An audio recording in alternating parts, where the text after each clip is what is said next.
Hello, I'm Tim Montague, and this is CU150. Today is June 26, 2014, and I'm joined today by Jerry Ragle of Ragle Dental Laboratory. Welcome to the show, Jerry. Thank you. Thanks a lot for being here. Many of our viewers probably don't know it, but dental laboratory work has gone high-tech. They're using CNC machines, CAD and CAM, computer-aided manufacturing. And Jerry is somebody who has remained on the cutting edge of dental technology for 30-plus years now. His company is 35 years old. Congratulations, first of all, for growing such an amazing company here in Champaign-Urbana in central Illinois. Tell us a little bit about how you got started and how the company has evolved over time. I started right out of high school, actually, in 1973. I worked for a laboratory. Learned kind of over the shoulder, how to hand wax crowns, very similar to how a jeweler would make a ring, back then.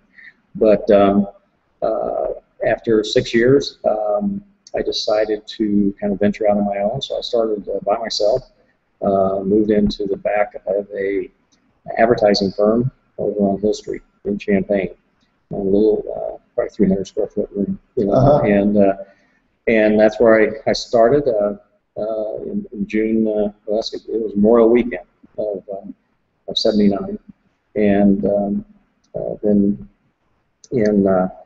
right before I think the end of the year, I hired my first employee and continued, as we grew, hiring individuals. I moved out of that facility in 1980. Moved in down the street over to Stoughton, and it became a full-service laboratory. Full service means that, because I was a crown and bridge technician, that means we did crowns and fixed restorations. Fixed restorations are ones that get cemented in your mouth, they're permanent. Sure. A removable restoration is a denture or partial, something that the patient can take in and out. So when I moved to Stoughton Street, I bought a laboratory that was in existence here in town. And they did removal work. So it had 4 employees. I had 2 employees, and so now we merged together and stayed there for a few years and outgrew that facility pretty quick and moved just a little further down on Stoughton Street. And once we outgrew that facility, we moved across the street on First Street, 301 South First Street. In that building, we had in 2003, we had up to 30 employees because I had purchased actually a laboratory down in Mattoon. And then we eventually had those people drive up. And then when the Dom's restaurant became available, I bought that, and that's the facility we're in right now. And the reason we purchased that was to add those CNC machines.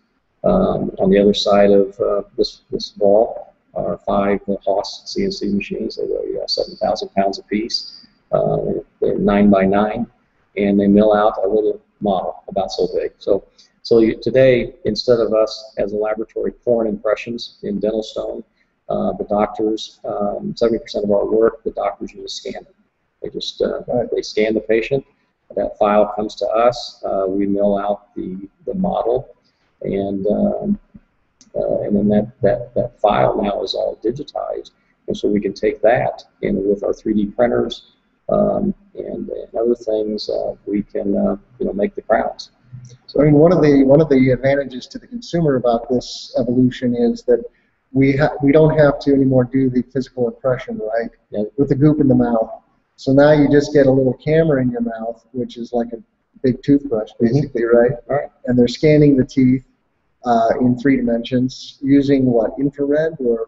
There's white light, there's red light, there's blue light, there's laser. It's all different kinds, and there's multiple scanners out there today. The milling that we do comes from a scanner called an Itero, but there's other scanners out there available, and there's going to be more to come. What happens is they're getting, as the new ones evolve, and even the old ones, the camera itself is getting, when you talk about a small toothbrush, it's a little bit bigger than a toothbrush, but eventually that will become quite small. And so yeah, we're still in that stage of evolving, but the workflows have improved what we do here tremendously. And it's in a sense a cost savings to the patient, because as our fees don't go up, neither do the doctor's fees and things, and so we've been able to help help the patient that way. So cost is when you look back 30 years, is it about the same to get, let's just say, a crown? Yeah. No, like the overall cost, because of the lab fees then and everything, economics just drove the price quite high, higher than what it would have been in '73, as anything. But corrected for inflation. Yeah. I mean, it seems like when you're doing the scanning and then the milling. I mean, are you milling the finished product that goes in the mouth? Yes, and it depends on the product. Yeah. You're either milling that product, or we do a thing called pressed ceramics. Pressed ceramics is instead of molten alloy like we used to cast, a crown or coping or whatever. We melt the ceramic into a fluid state, and it's virtually pressed into the mold. You get extremely good fits, with that. We think a little bit better than milling. Okay. But the mills that are coming out now are much better than they were, 5 years ago. The mills, the first mill that we ever had to mill ceramic was a 3-axis mill. Now we have 5-axis mills, that do the ceramic, so it's much, it's a little bit better. We still think of a pressed ceramic, you're going to get better fit, but eventually they'll come out with a 6-axis mill or whatever. Right. And the pressing, you do that here as well? We do that here. Okay. Yeah, we're in the milling center, the laboratory itself, but all the restorations are made is across the street, right on the corner of First and Logan. We have our printer, one of our printers over there. We have a 3D printer, so with a pressed ceramic, you have to have a mold, first to be able to press, and so that's designed on the computer. And then that's printed out into 3D, so you end up with a little thimble, that we screw up and invest and press.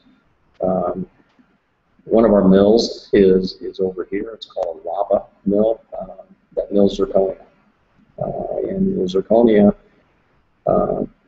is it's 1,200 megapascals, 11 to 1,200 megapascals, which is almost as strong as alloy. So it's a very strong material, used in the posterior region of the mouth, and works real well. Yeah, I have one of those. I have a zirconia. Oh, do you? Yeah. And very happy with it. Yeah. I had a compound one, I guess, before. I don't know what you call it. It had gold in the center, and then it had ceramic on top. Yeah. And that one broke, which I guess is part of the potential risk. Right. Yeah. Porcelain fused to metal, as we call it, has been around a long time and has worked very, very well. But you had a bond there between two materials, and so you had to treat the metal properly, and you had to bake that ceramic at certain temperatures properly. When you're like the zirconia, it's just one material. It can't debond. It really can't break. And although you can heat it up and it will break. But it's pretty strong stuff. And what are the main elements in that? In the zirconia, zirconia is just a product. I mean, I don't really know what's in it. Okay. It reminds me of diamonds. Yeah. Is it mostly carbon? Maybe it is. I don't know. Okay. The zirconia, when we receive it, is in a block. It's almost like chalk. Okay. And because we can't mill cured zirconia, and because it's too hard. It's just way too hard. Yeah. So it's like chalk, and so when we mill it out, it's the restoration is about 20% larger than what the finished restoration would be.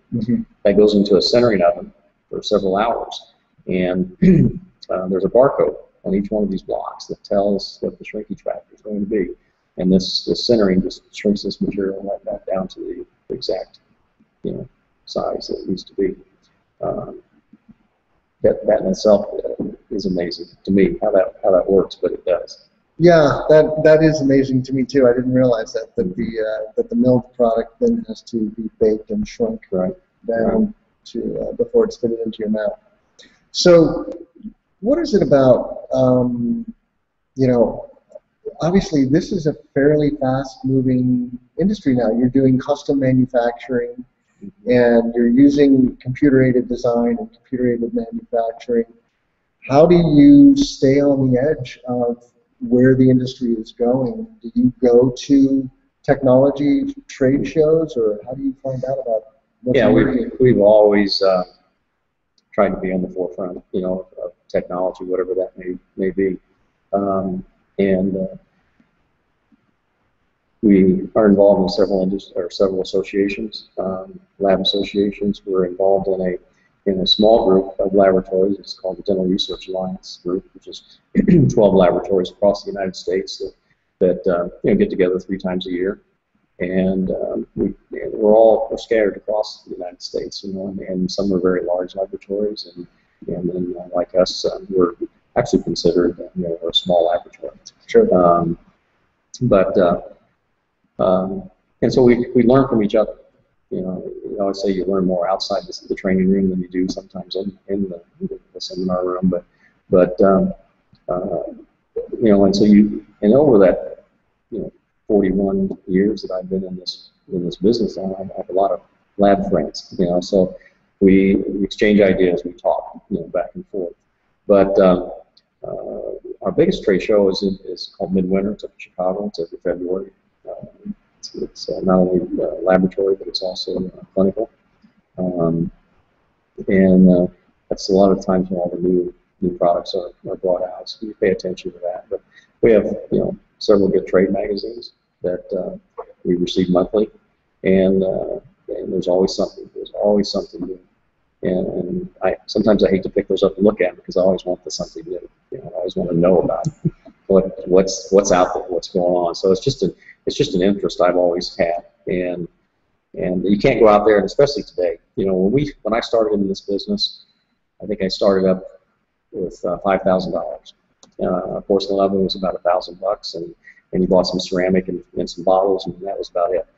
Today, your mills are $80,000 to $100,000, and you have to have backup. So things have changed. And you purchase the mills, or do you lease them? I purchase. I've thought about leasing just from the fact that after 3 years, that piece of machinery could be obsolete because there's going to be something that's a little bit better. So, but I still kind of like your car, I guess. Yeah. And so there must be a market though for used mills.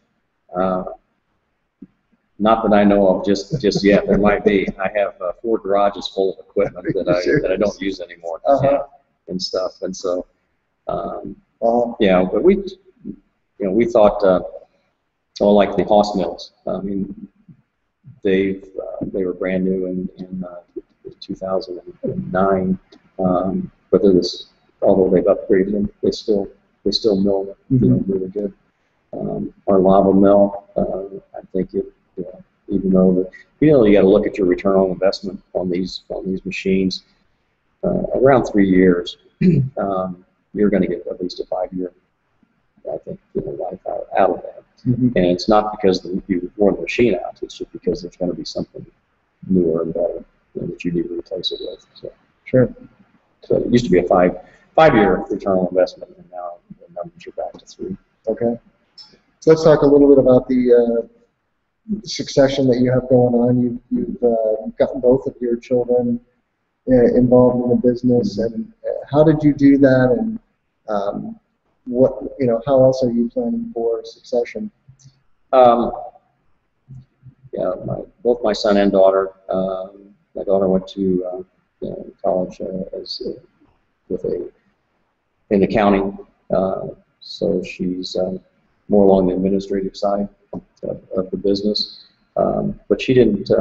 Neither one of them really came here with an idea of going to college with an idea of coming and working in a laboratory.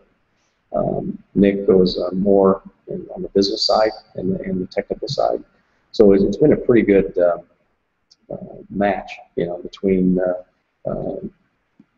our son and daughter, because they really play off each other, and they fit the business mold real well. Nick handles a lot of the technical questions. In a sense, runs the laboratory from the technical side. Natalie, takes care of the office and the administrative side, and has several few employees under her, as well as Nick does on the technician side. And this was all, so after they've been here almost 10 years now. And as my daughter just wrote an article, and every time they write an article, I learn something that I didn't know, and from them. And so she, one of the articles that is the ending of the article says that I think the question was, what is the best about dental technology, and what's almost the worst? And she says technology. It's been a lifesaver in one sense, but it's been it's very costly, and you really have to understand the workflow. But, it's potentially risky too, right? If you dive into something new that's not entirely proven. Have you ever had regrets about a new technology? You know what? We bought our first 3D printer. It worked great, and then we bought a second 3D printer to do an entirely different process, and we could not get that dialed in for the first 2 years. So that was almost a $90,000 investment that we thought that we made a huge mistake. Part of the problem is that we were just too far ahead of the curve. We could not get the help that we would needed because no one had done what we were trying to do. Even from the manufacturer, we couldn't get that. We couldn't get that help. We needed things dialed into 10 microns, and the printer was only giving us 60 to 70 microns. And for some, that's good. For us, that just wasn't good. And so, but now, printing is taking hold. We even do printing for some of the students at U of I on their projects, which has been real interesting for us. They bring their projects over and we print those for them. We've only got a couple minutes left, but you've obviously seen the business and especially the tech ecosystem here in Champaign-Urbana grow tremendously over the 40 years that you've been doing business now. Tell us a little bit about what you see, and how does Ragle interact with the ecosystem?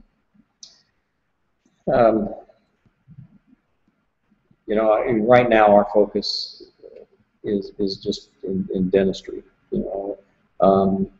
We've stepped outside the box, or I have, by working with students and also seeing what's going on at the U of I as far as down the street on First Street at the technologies centers down there. There's a lot of different startup companies. There's a lot of different things happening, and I like to understand that, because you never know what can be relative to this business. I have been in this business a long time, but it's almost completely changed. And I think we'll still be making teeth, in the near future.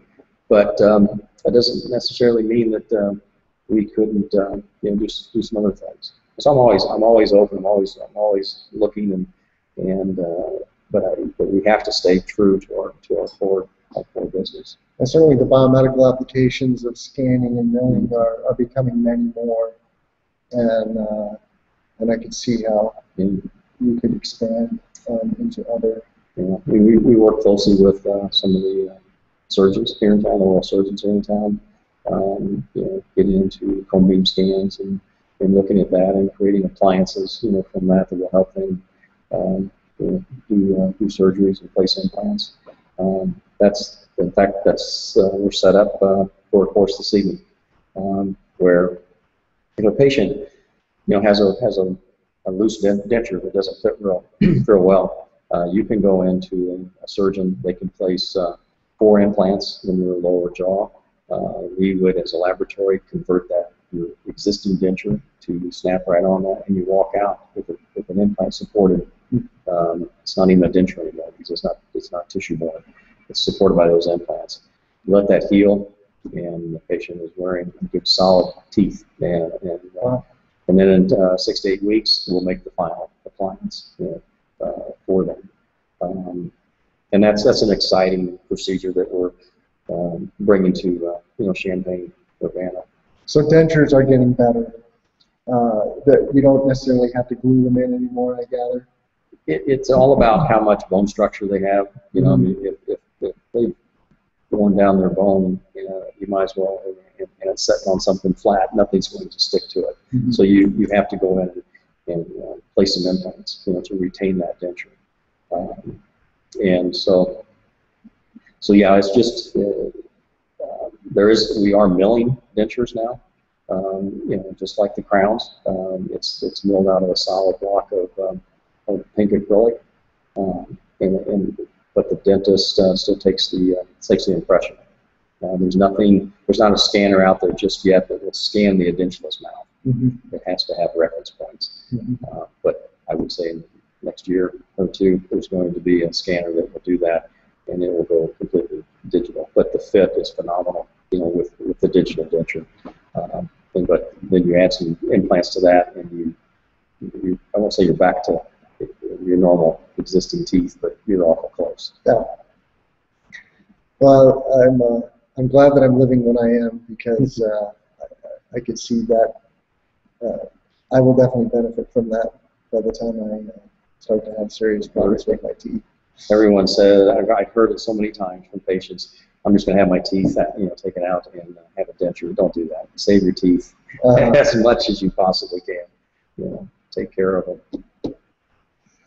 Well, any final thoughts you want to share with us? Really appreciate your time, and congratulations again on growing such a successful dental technology company here in Champaign. And look forward to having further conversations with you and your children. So okay.